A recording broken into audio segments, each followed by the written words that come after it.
तो देखिए, आज शुरुआत करेंगे हम विदेश में भारतीय संस्कृति की धमक के साथ। ऑस्ट्रेलिया की धरती पर भारतीय संस्कृति की झलक दिख रही है।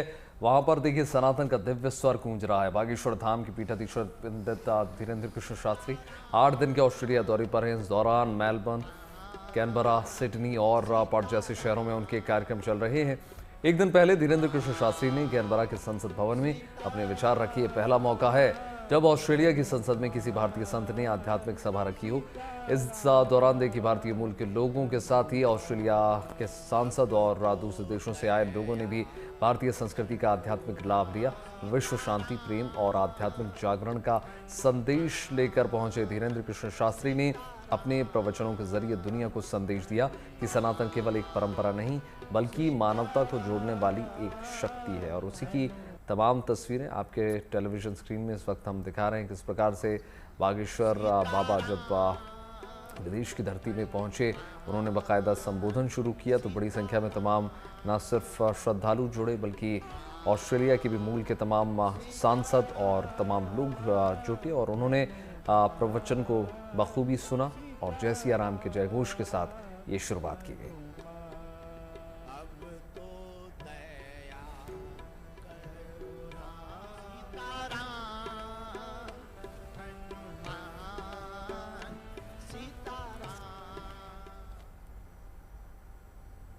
विदेश की धरती पर बाबा बागेश्वर पहुंचे तो उनका भव्य स्वागत किया गया। भारतीय मूल के तमाम नेता और उनके भक्त उनका स्वागत करने के लिए एयरपोर्ट पहुंचे और बाबा बागेश्वर का माला पहनाकर स्वागत किया गया। तो देखिए, उस दौरान की तस्वीर हम आपको दिखा रहे हैं जब बाबा बागेश्वर का स्वागत हुआ। ऑस्ट्रेलिया में जय सिया राम की गूंज सुनाई दे रही है। बाबा बागेश्वर जब वहां पर पहुंचे तो भारतीय संस्कृति की झलक भी वहां देखने के लिए मिली।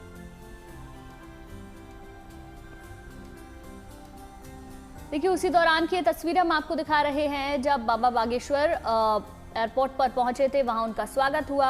वहां भारतीय मूल के जो लोग थे उनके साथ भी बाबा बागेश्वर तस्वीरें खिंचवाते हुए नजर आए। देखिए, विदेश में सनातन की अलख जगाने के लिए पहुंचे बाबा बागेश्वर के 15 अप्रैल तक ऑस्ट्रेलिया की धरती पर सनातन की गंगा वो बहाते रहेंगे। पहले दिन धीरेन्द्र कृष्ण शास्त्री ने वहां की संसद सभागार में विश्व शांति का बाकायदा संदेश दिया और इस बीच वहां मौजूद भारतीय मूल के नेताओं ने बाबा बागेश्वर का दिल से स्वागत किया। मंच पर उन्हें माला पहनाई गई, आशीर्वाद उन्होंने तमाम लिया श्रद्धालुओं ने। और इस बीच बाबा बागेश्वर भी नेताओं को भारतीय संस्कृति से जुड़ी भेंट उनको दी और ये पहला मौका था जब किसी भारतीय संत ने ऑस्ट्रेलिया की संसद में सनातन संस्कृति और विश्व शांति का संदेश दिया। वही देखिए, तस्वीरें आपको दिखा रहे हैं किस प्रकार से उनको सम्मानित किया गया।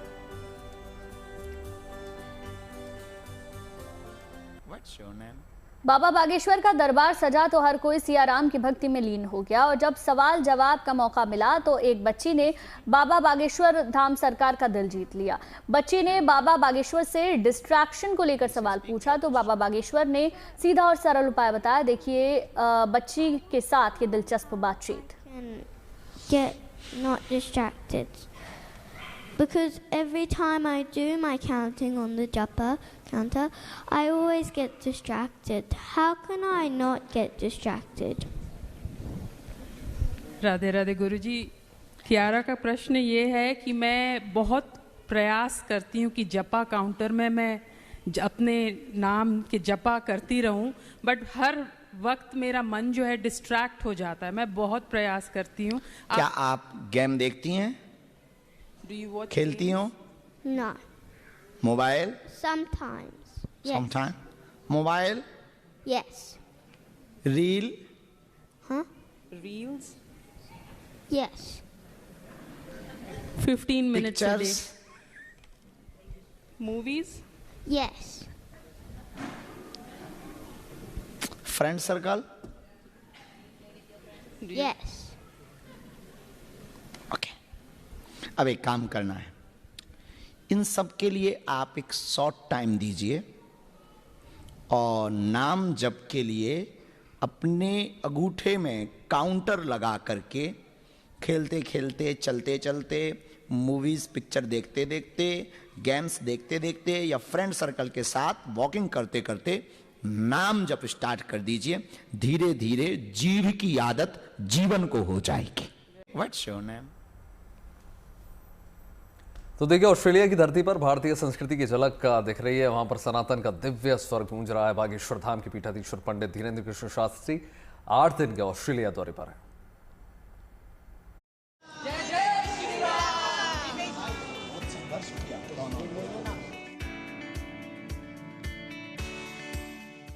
छाया नहीं और फल लागे अति दूर, सियावल रामचंद्र की, सत्य सनातन धर्म की, भारत माता की, आज के आनंद की, गुरु और गोविंद की, नमः पार्वती पते, हर हर महादेव। हमको आज बहुत प्रसन्नता है और सनातन के लिए बहुत गौरव की बात है। हमें जो बताया गया, पहली बार ऑस्ट्रेलिया की संसद में, इस हॉल में कोई सनातन संस्कृति का कार्यक्रम आयोजित हो रहा है। ऑस्ट्रेलिया के मेलबर्न शहर में भारत की आध्यात्मिक संस्कृति की अमृतमयी ज्ञान गंगा बह रही है और भारतीय शास्त्रों के मर्म को यहाँ के जन जन तक पहुँचा रहे हैं बागेश्वर धाम के पीठाधीश्वर पंडित धीरेन्द्र कृष्ण शास्त्री। ऑस्ट्रेलिया के संसद सभागार में ये एक भारतीय संत की वाणी की गूंज है। हम यहाँ के मूल निवासी, ऑस्ट्रेलिया में रहने वाले, यहाँ के सभी शासन व प्रशासन के आधिकारिक लोगों को अपनी पीठ बागेश्वर पीठ से और लगभग 150 करोड़ पूरे विश्व में रहने वाले सनातनियों की तरफ से इनका बहुत बहुत धन्यवाद और साधुवाद कर रहे हैं कि आपने विश्व शांति की चर्चा के लिए यहाँ के मूल निवासी पहुँचे, यहाँ के आधिकारिक गण, और यहाँ तक कि नेपाल से भी आए, फिजी से भी पहुँचे। आप सब जो जहाँ जहाँ से पहुँचे, हम आपके लिए अपने आराध्य हनुमान जी से प्रार्थना करते हैं, उनकी कृपा आप पर बनी रहे, चेहरा सदा मुस्कुराता रहे और बालाजी की आप पर कृपा बनी। विश्व शांति और कल्याण का उद्घोष हो रहा है और पंडित धीरेन्द्र कृष्ण शास्त्री भारतीय संस्कृति के दर्शन की व्याख्या यहाँ के लोगों के बीच कर रहे हैं। ऑस्ट्रेलिया की संसद में जो यहाँ का यह हॉल है, यहाँ से बैठ करके हम पूरे विश्व के लिए एक संवाद स्थापित करने की कोशिश करेंगे, जो विश्व शांति का संवाद होगा। लेकिन विश्व की शांति तभी आ सकती जब हमारे अंदर में मन में शांति हो। हम खुद ही अशांत होंगे तो बाहर शांति ना कर पाएंगे। फिर कहावत वो वाली चरितार्थ होगी कि हम लोग नारा देते हैं हिंदू हिंदू भाई भाई, और खुद के भाई से बात नहीं करते। मेलबर्न और फिर कैनबरा में ऑस्ट्रेलियाई सांसदों की सभा में पंडित धीरेन्द्र शास्त्री ने कई गंभीर विषयों पर चर्चा की, लेकिन कई मौकों पर उनका बेबाक अंदाज भी नजर आया और उन्होंने साफ कर दिया कि उनका संवाद किसी भाषा विशेष के दायरे से बंधा नहीं है। हाँ, हम आपको चेक कर रहे थे कि आप सुन रहे हैं कि कुछ और कर रहे हैं। इंग्लिश दरअसल हमको नहीं आती है, पर यह भी बात सही है कि इनको हिंदी नहीं आती है, तो हम अंग्रेजी में इतना भर जानते हैं। Sorry sister, I can not speak in English, but I understand your feelings. English stop. बस हमको इतनी ही आती है। भगवान की बड़ी कृपा है, इतनी अंग्रेजी में हम कई देश नाप चुके हैं। और आज जब हम संसद में एंट्री कर रहे थे तो बार बार चेकिंग हो रही थी हमारी, और हमको ये भी दिया गया, यहाँ जब हम एंट्री कर रहे थे तो हमारा पासपोर्ट मांग के ये दिया गया। तो हमने पूछा ये क्या है? बोले ये लटकाना पड़ेगा। तो हमने कहा कि हमारी तो जेब ही नहीं है। तो बोले फिर भी लटकाना तो पड़ेगा, तो हमने अपनी झोली में लटका ली। पंडित धीरेन्द्र शास्त्री 15 अप्रैल तक ऑस्ट्रेलिया में रहेंगे। इस दौरान अलग अलग शहरों में उनके धार्मिक और आध्यात्मिक कार्यक्रमों का आयोजन हो रहा है। कैनबरा, सिडनी और पर्थ जैसे शहरों में धीरेन्द्र शास्त्री के कार्यक्रम में शामिल होने बड़ी संख्या में भारतीय मूल के लोग तो पहुंच ही रहे हैं। ऑस्ट्रेलियाई सांसद और दूसरे गणमान्य भी पंडित धीरेन्द्र शास्त्री की सभा में आध्यात्मिक लाभ ले रहे हैं। Bureau report, good news today.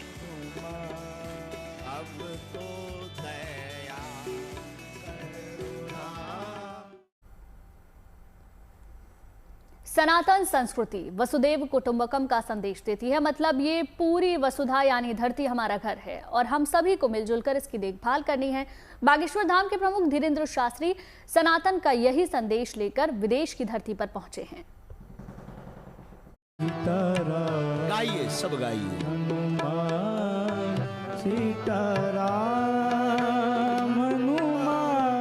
ये भारतीय धर्म, संस्कृति और आध्यात्मिक परंपरा की विशेषता है कि हर काल परिस्थिति में ये मानव समाज को शांति और अहिंसा का मार्ग दिखाती रही है।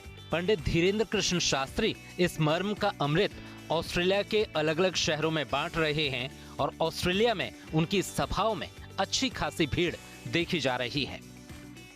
सीताराम हनुमान, सीताराम हनुमान, गाइए, सब गाइए। हनुमान सीताराम, हनुमान सीताराम, हनुमान सीताराम, हनुमान सीताराम, हनुमान सीताराम, हनुमान सीताराम, हनुमान सीताराम, हनुमान। मिडिल ईस्ट में फैली अशांति पर भी पंडित धीरेन्द्र शास्त्री ने अपने विचार रखे और कहा कि शांति से ही समाधान संभव है। उन्होंने विश्व को भारतीय संस्कृति से सीखने की भी सलाह दी। पंडित धीरेन्द्र शास्त्री ने कहा कि हमारे देश में पंथ कई हैं, मत अलग अलग हो सकते हैं, संत विद्वानों का संबंध भी अलग अलग धर्म जाति से है, लेकिन सिद्धांत सबका एक है, प्रेम, शांति और सद्भाव। और यही भारत की सबसे बड़ी ताकत भी है और इसी ताकत से विश्व में शांति और स्थिरता का संचार हो सकता है। Bureau report, good news today.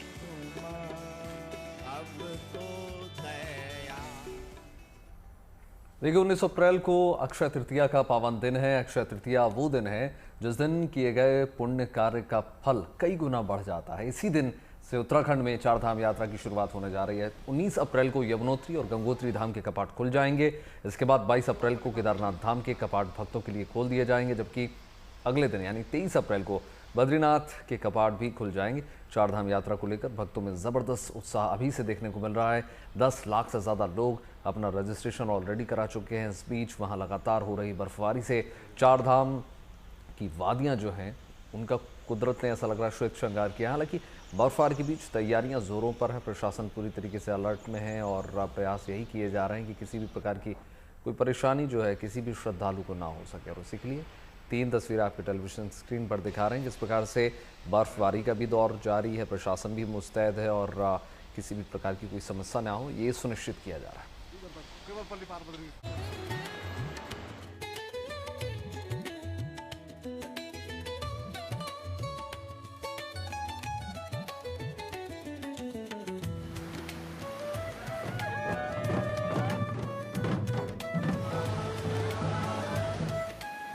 बर्फ से ढकी ये खूबसूरत वादियां आस्था के सबसे बड़े उत्सव के लिए तैयार हो रही हैं। बारिश और बर्फबारी की खलल के बावजूद 19 अप्रैल से शुरू होने जा रही चारधाम यात्रा की तैयारियां जोरों पर हैं। केदार घाटी का नजारा इतना खूबसूरत है कि यूं लगता है जैसे प्रकृति महादेव के भक्तों का स्वागत सत्कार करने के लिए खुद ही उतर आई हो। बद्री विशाल के धाम में भी बर्फ की सफेद चादर बिछी है। तैयारियां अंतिम चरण में हैं, लेकिन मौसम बीच बीच में रुकावट पैदा कर रहा है। लगातार हो रही बारिश और बीते कुछ दिनों से रुक रुक कर बर्फबारी का जो दौर चल रहा है उसने पहाड़ों में जहां कड़ाके की ठंड कर दी है, वहीं बद्रीनाथ धाम सहित तमाम जगहों पे इस समय जो काम चल रहे हैं वो काम भी प्रभावित हो रहे हैं। लगातार बर्फबारी और बारिश का दौर पहाड़ों में देखने को मिल रहा है। ऐसे में मौसम विभाग ने पहले ही पूर्वानुमान जताया था ऊंचाई वाली जगहों पर बर्फबारी और निचली जगहों पर बारिश लगातार होगी, वो अब देखने को मिल रही है। गंगोत्री धाम और यमुनोत्री धाम इस समय पूरी तरह बर्फ की चादर में लिपटे हैं। मंदिर परिसर से लेकर आसपास के पहाड़, पेड़ पौधे और रास्ते तक सफेद बर्फ से ढके नजर आ रहे हैं। जानकारों के मुताबिक गोमुख ट्रैक पर लगभग आधा फीट तक बर्फ जम चुकी है, जबकि गंगोत्री और यमुनोत्री धाम में करीब 2 इंच मोटी बर्फ की परत बनी हुई है। हालात ऐसे हैं कि जहां नजर जाए वहां तक केवल बर्फ ही बर्फ दिखाई दे रही है। यमुनोत्री धाम में ताजी बर्फबारी हो रही है और ये जो बसंत ऋतु के अंतिम छोर पे बर्फबारी हो रही है, तो ये ग्रीष्मकाल में भी बर्फबारी होने के आसार हैं। तो अभी ग्रीष्मकाल के लिए जो माँ यमुना जी के कपाट या चारों धामों के जो कपाट खुलने वाले हैं 19 अप्रैल को अक्षय तृतीया के पावन पर्व पर, तो आप सभी श्रद्धालु आए और बर्फ का आनंद भी लें, माँ यमुना जी का दर्शन भी करें। बर्फबारी के दौर के बीच राहत की खबर ये है कि बदलते मौसम के साथ यात्रा की तैयारी जोरों पर है। सड़कों की सफाई, चिकित्सा सुविधाएं, रजिस्ट्रेशन व्यवस्था और यात्रियों की सुरक्षा को लेकर लगातार काम किया जा रहा है ताकि यात्रा सुचारू रूप से शुरू हो सके। मौसम खराब चल रहा है, सीधे ही बर्फबारी यहाँ पे हो रही है, मगर उसके बावजूद भी यहाँ पे मास्टर प्लान के काम चल रहे हैं और शासन, प्रशासन और सरकार द्वारा यहाँ पे यात्रा व्यवस्था के लिए जो भी कार्य पहले कपाट खुलने से पहले हैं वो जारी हैं और संभवतः मुझे लगता है कि समय से पहले ही जो भी यहाँ की यात्रा खुलने की जो व्यवस्था है वह शासन, प्रशासन, सरकार करेगी। यात्रा से जुड़ी तैयारियों को वक्त पर पूरा करने के लिए प्रशासन ने पूरी ताकत झोंक दी है।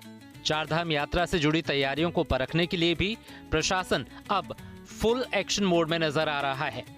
10 अप्रैल को नेशनल डिजास्टर मैनेजमेंट अथॉरिटी और उत्तराखंड आपदा प्रबंधन विभाग मिलकर एक बड़ा मॉक ड्रिल आयोजित करने वाले हैं, जिसमें सभी प्रमुख जिलों के साथ साथ पूरे गढ़वाल रीजन के जिलों को शामिल किया जाएगा। इसका मकसद यात्रा शुरू होने से पहले हर स्थिति के लिए तैयार रहना और किसी भी आपदा या आपातकालीन हालात से निपटने की क्षमता को परखना है।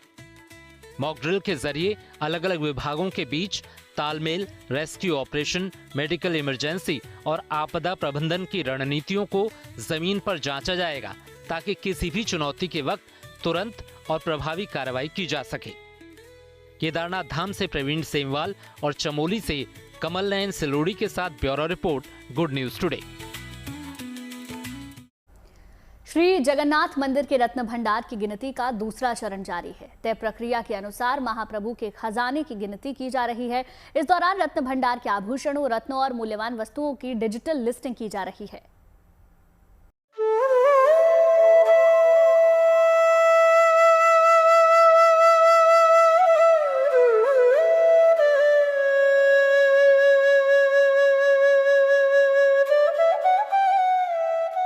भगवान जगन्नाथ के रत्न भंडार की गिनती का दूसरा चरण जारी है।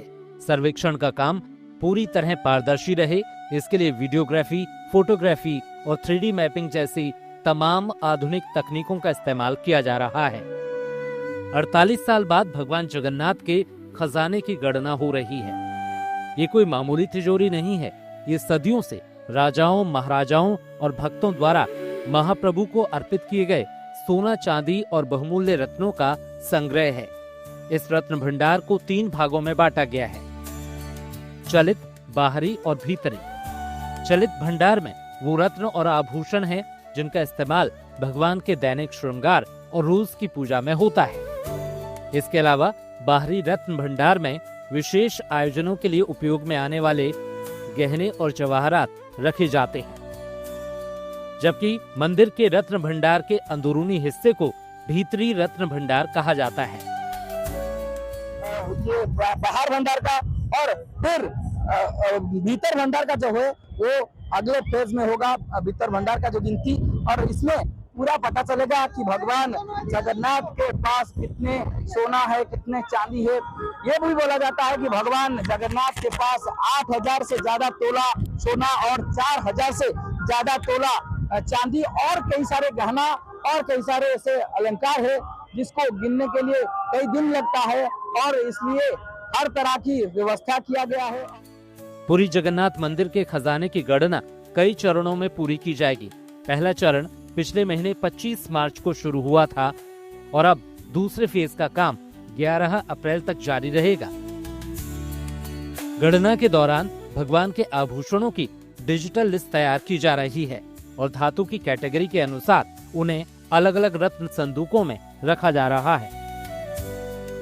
In the first page of the inventorization of the Ratna Bhandar, the inventory of the jewelries and valuables of the Charanti Bhandar, that is the valuables which are used on a daily basis for the Sri Jagannath temple, have already been conducted on the 25th of March 2026. गणना के महत्वपूर्ण काम को अंजाम देने के लिए 23 सदस्यों की टीम बनाई गई है, जिसमें खजाने की हैंडलिंग और सुपरविजन के लिए 2 अलग अलग टीम्स हैं।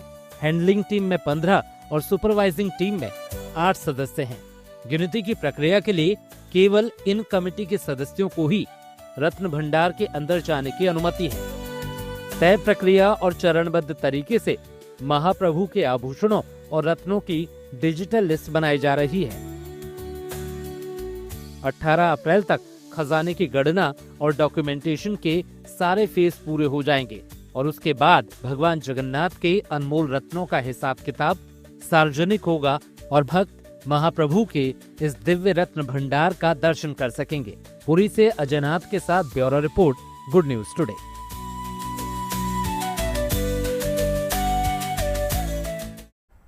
आइए बात करते हैं विधानसभा चुनाव की। देश में असम, केरल और पुडुचेरी में विधानसभा चुनाव हो रहे हैं। आज इन राज्यों में वोटिंग हो रही है। मतदान के लिए लोगों में गजब का उत्साह देखने को मिल रहा है। पुडुचेरी में लोगों को जागरूक करने के लिए रोबोट की मदद बाकायदा ली जा रही है। वहां पर एक पोलिंग बूथ पर पहुंचे वोटर्स का स्वागत जो है इंसान ने नहीं, रोबोट ने किया। वो लोगों को फूल दे रहा है और मतदान के लिए प्रेरित भी कर रहा है। देखिए तस्वीर। वैभव, मौसम कैसा लग रहा है? मौसम जबरदस्त है। देखिए, बात बदले मौसम की कर लेते हैं। मौसम जरूर बदल रहा है, लेकिन ये खुशनुमा मौसम बस अब कुछ ही दिन रहने वाला है। अब एक बार फिर तापमान में बढ़ोतरी होने वाली है। हालांकि अभी कुछ दिनों के लिए थोड़ी राहत है, क्योंकि पहाड़ों पर बर्फबारी का दौर जारी है। कश्मीर से लेकर हिमाचल, उत्तराखंड में बर्फबारी हो रही है। सड़कों, पेड़ों, पहाड़ों पर जमी बर्फ ने नजारे को बेहद खूबसूरत बना दिया है। लेकिन इसके साथ ही जनजीवन भी प्रभावित होने लगा। ठंडी हवाओं का असर अब मैदानी इलाकों में महसूस हो रहा है। तापमान में गिरावट दर्ज की जा रही है। मौसम विभाग के मुताबिक आने वाले दिनों में पहाड़ी इलाकों में बर्फबारी का सिलसिला जारी रह सकता है।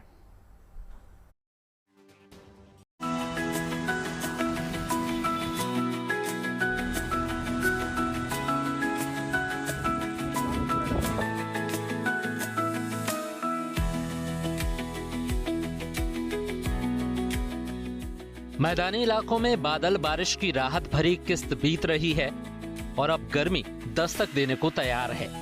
दिल्ली एनसीआर में पिछले कुछ दिनों से मौसम सुहावना बना हुआ था। इसकी वजह थी लगातार आ रही वेस्टर्न डिस्टर्बेंस, जिनके कारण बादल, हल्की बारिश और ठंडी हवाओं ने गर्मी को काबू में कर रखा था। अप्रैल के इस महीने में मौसम के कई रंग देखने को मिले, कभी धूप, कभी बादल तो कभी बूंदाबांदी। लेकिन अब मौसम का मिजाज पूरी तरह बदलने वाला है। अब आगे किसी भी नए वेस्टर्न डिस्टर्बेंस का असर नहीं दिखेगा। यानी अब लग चुका है बारिश पर ब्रेक। साफ शब्दों में कहें तो अब मौसम ड्राई यानी सूखा रहने वाला है। हमारा अनुमान है कि हो सकता है नॉर्थ वेस्ट इंडिया में आने वाले सब्सिक्वेंट 6 दिन में, जैसे आज के बाद 8 से 10 डिग्री तक टेम्परेचर बढ़ सकता है। 8 से 10 मिनट क्योंकि इसलिए बढ़ेगा क्योंकि अभी टेम्परेचर सामान्य से काफी कम है। अगले 6 दिनों की बात करें यानी 10 से 15 अप्रैल तक तो दिल्ली एनसीआर में मौसम पूरी तरह साफ और गर्म रहने का अनुमान है। इस दौरान आसमान साफ रहेगा, धूप निकलेगी और बादलों की आवाजाही भी काफी कम रहेगी। यानी लोगों को धूप का सामना करना पड़ेगा। तापमान की बात करें तो इसमें भी लगातार बढ़ोतरी देखने को मिलेगी। हर दिन के साथ पारा चढ़ेगा और अधिकतम तापमान बढ़कर ऊंचे स्तर पर पहुंच सकता है। इससे तापमान जो है वो बढ़ते हुए नजर आएंगे। 5 से 7 डिग्री तापमान बढ़ेंगे, जिससे लोगों को गर्मी से एक बार फिर से परेशानी हो सकती है। और ये 6 दिन का अनुमान है जो आईएमडी द्वारा जारी किया गया है। यही नहीं, उत्तर पश्चिम दिशा से बहने वाली हवाएं भी अब गर्मी को और बढ़ाएंगी। ये हवाएं शुष्क यानी सूखी होंगी, जिससे दिन में गर्मी ज्यादा महसूस होगी। साफ है कि अब ठंडक का दौर खत्म हो चुका है और दिल्ली एनसीआर में गर्मी अपनी पकड़ धीरे धीरे मजबूत करेगी। कुल मिलाकर आने वाले 6 दिन गर्मी के लिहाज से अहम रहने वाले हैं, जहां तापमान लगातार बढ़ेगा और मौसम पूरी तरह शुष्क बना रहेगा। तो याद रखिए, अब मौसम का मिजाज बदलने वाला है। बादलों की राहत पीछे छूट गई है और अब सूरज तेवर दिखाएगा। आने वाले दिनों में तपती धूप, चढ़ता पारा और बढ़ती गर्मी, यही होगी दिल्ली और उसके आसपास के इलाकों के मौसम की नई पहचान। दिल्ली से मनीषा लड्डा के साथ bureau report, good news today. और आपको लिए चलते हैं हिमाचल प्रदेश के डलहौजी, जहां दिसंबर जैसी सर्दी का एहसास हो रहा है। यहां अप्रैल महीने में दोबारा बर्फ से पहाड़ सराबोर हो गए। ये सबको हैरान कर रहा है। अप्रैल में भी मौसम ने जबरदस्त यू टर्न लिया, जहां अप्रैल के इन दिनों में मिनी स्विट्जरलैंड के नाम से विख्यात पर्यटन नगरी डलहौजी में गर्मियों का पर्यटन सीजन शुरू हो जाता है। वहीं अप्रैल के इन दिनों डलहौजी के पहाड़ बर्फ से सफेद हो रहे हैं। ताजा बर्फबारी के बाद डायन कुंड स्थित पोहलानी माता का मंदिर बर्फ से ढका है। मौसम के इस मिजाज से हर कोई हैरान है। कड़ाके की ठंड पड़ रही है। देखिए, मौसम जो है लोगों की समझ से परे बिल्कुल पहेली बना हुआ है। कभी धूप से सामना उनका हो रहा है तो पल भर में बादल छा जाते हैं। पहाड़ों पर तो दिसंबर जैसी बर्फबारी देखने को मिल रही है। उत्तराखंड में केदारनाथ से लेकर कश्मीर के गुलमर्ग तक एक जैसा ही मौसम देखने को मिल रहा है। यहाँ पर मौसम सैलानियों को काफी पसंद आ रहा है।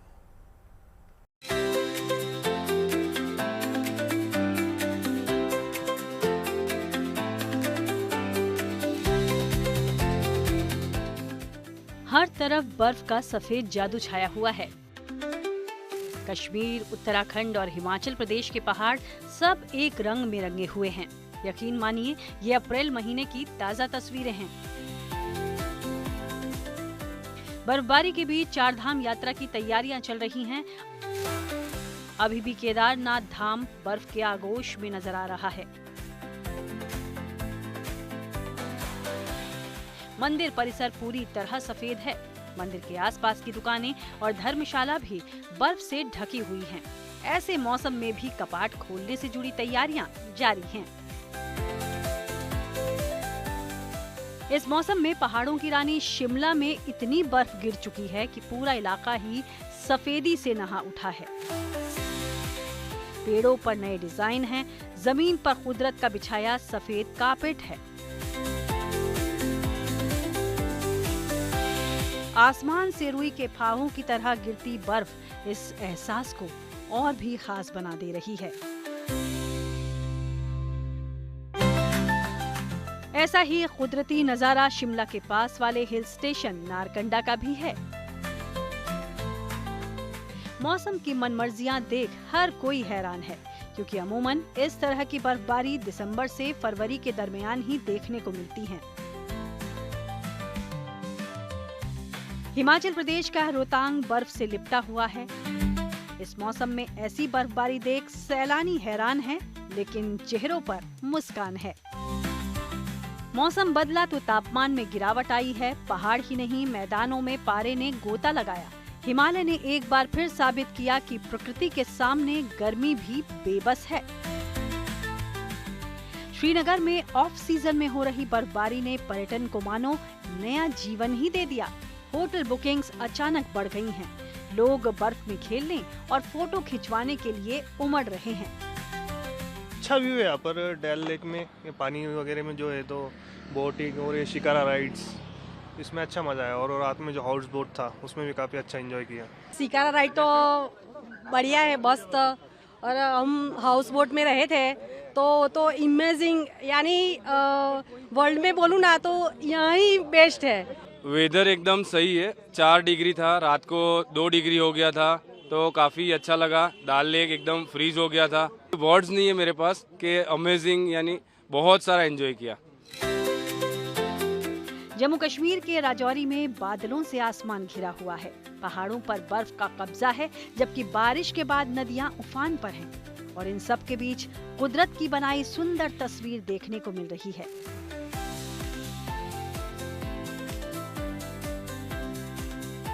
जम्मू कश्मीर का रामबन बारिश और बर्फबारी के बाद और भी खूबसूरत नजर आ रहा है। उड़ते बादल पर्वतों को छूकर गुजर रहे हैं। माना जा रहा है कि अगले कुछ दिन मौसम थोड़ा साफ होगा, लेकिन ठंड बनी रहेगी।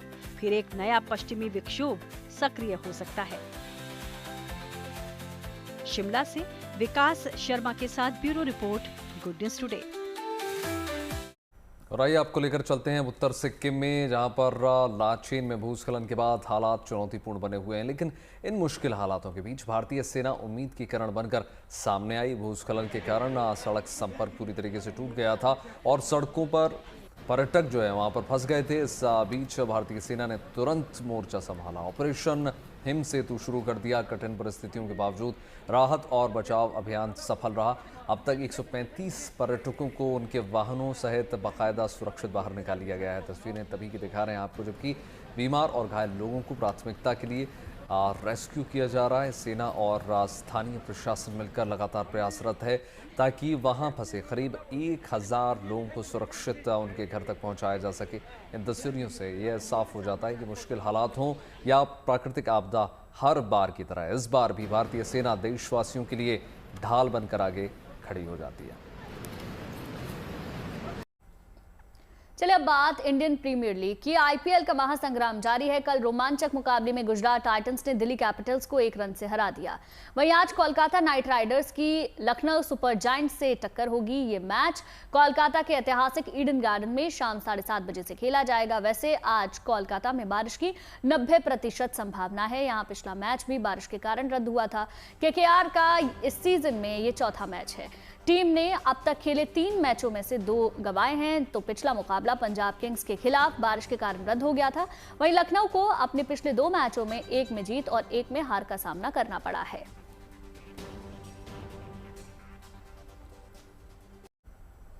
नासा का मिशन आर्टेमिस 2 लास्ट फेज में है। भारतीय समय के मुताबिक आर्टेमिस 2 का स्प्लैश डाउन 11 अप्रैल की सुबह प्रशांत महासागर में होने की उम्मीद है। नासा अंतरिक्ष यात्रियों की सुरक्षित वापसी की तैयारियों में जुटा है।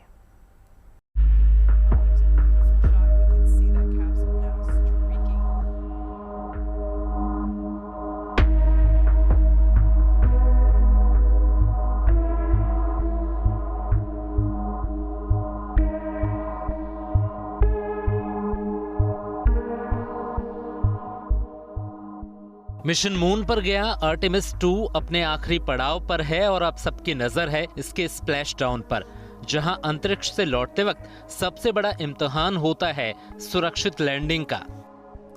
अमेरिकी स्पेस एजेंसी नासा के मुताबिक आर्टेमिस 2 का क्रू मॉड्यूल स्प्लैश डाउन के लिए पूरी तरह तैयार है और बेहतरीन हालात में है। Did a comprehensive review of all the imagery that we were getting down off the surface of the crew module. No concerns, no issues seen that would make us have any pause for the re-entry phase. Everything is in excellent condition for that entry. लेकिन असली चुनौती तब शुरू होगी जब spacecraft पृथ्वी के वायुमंडल में दाखिल होगा।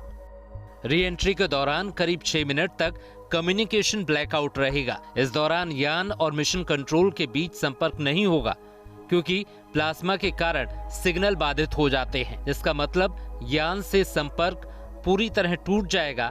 इसके बाद पैराशूट खुलेंगे और तेज रफ्तार से आ रहा यान धीरे धीरे समुद्र में उतरेगा। मौसम भी फिलहाल अनुकूल बताया जा रहा है, लेकिन मिशन के इस आखिरी पड़ाव में जोखिम भी बना हुआ है। यानी अंतरिक्ष की इस ऐतिहासिक उड़ान का सबसे अहम और नाजुक पल अब बस कुछ ही घंटे के फासले पर है। Bureau report, good news today. अब आपको ब्रिटेन के ट्यूलिप फेस्ट की झलक दिखा देते हैं। रंग बिरंगे फूलों के इस मेले में 100 से ज्यादा किस्मों के ट्यूलिप सैलानियों को आकर्षित कर रहे हैं।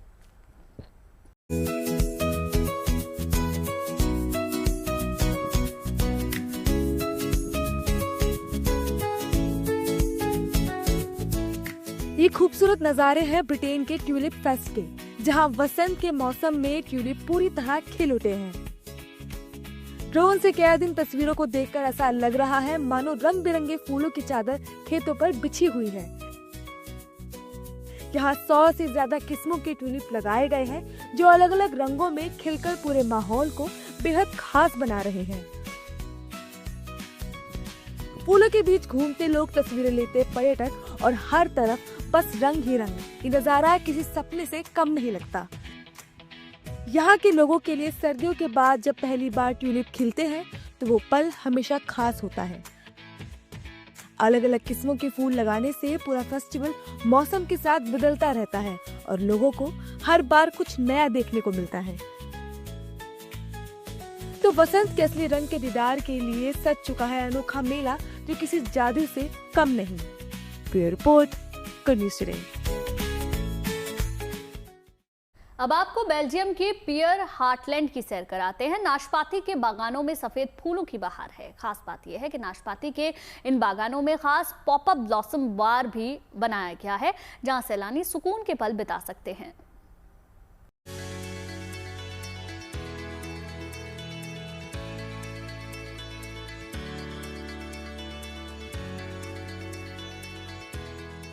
बेल्जियम में इन दिनों नाशपाती के बागानों में सफेद फूलों की बहार है। जहां तक नजर जाए सफेद फूलों की चादर बिछी है। ये नजारा किसी पोस्टकार्ड जैसा लगता है। इन खूबसूरत बागानों के बीच बने रास्तों पर सैलानी टहलते हुए इस मौसम का आनंद ले रहे हैं। यहाँ एक खास पॉपअप ब्लॉसम बार भी बनाया गया है, जहाँ लोग साइकिल पार्क कर कुर्सियों पर बैठकर फूलों के बीच सुकून के पल बिता रहे हैं। Speciaal opgelet wanneer de bloesems openstaan. Dus op internet gaan kijken, de bloesemmeter. En dan heb ik gezien ook het weer natuurlijk, dat telt ook mee. Dus het weer in combinatie, elk jaar kijk ik ernaar, is het goed weer en zijn de bloesems open, dan komen we naar hier. पर्यटकों की सुविधा के लिए shuttle गाड़ियां भी चलाई जा रही हैं, जो लोगों को सीधे बागानों तक पहुंचाती है। खेतों में काम भी जारी है, जहां ट्रैक्टर से पेड़ों की देखभाल की जा रही है। नाशपाती के ये बागान इस इलाके की पहचान है, जो हर साल लाखों लोगों को अपनी ओर खींचते हैं। खेतों में दूर दूर तक फैले ये पेड़ और उन पर खिले फूल एक अलग ही दुनिया का एहसास कराते हैं। कोई यहाँ पैदल घूम रहा है तो कोई साइकिल से इन खूबसूरत रास्तों का मजा ले रहा है।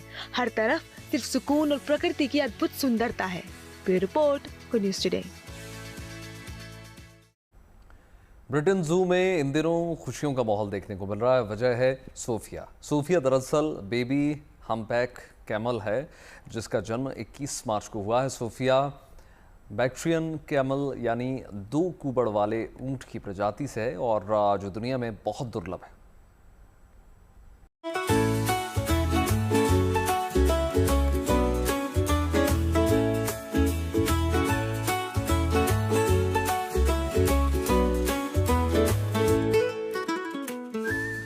ब्रिटेन के चिड़ियाघर की एक नन्ही मेहमान ने सबका दिल जीत लिया है।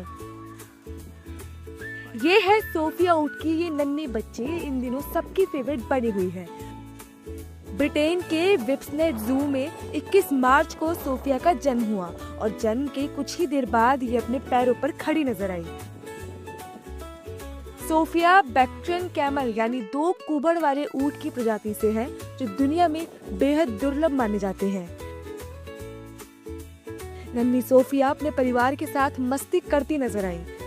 इसकी माँ इजी ने इसे दिन के वक्त खुले मैदान में जन्म दिया और खास बात ये कि उस वक्त जू में घूमने आए लोग इस खास पल के गवाह बने। इस चिड़ियाघर में अब ऊँटों की संख्या बढ़कर 8 हो गई है। जंगली बैक्ट्रियन ऊँटों की संख्या लगातार कम होती जा रही है।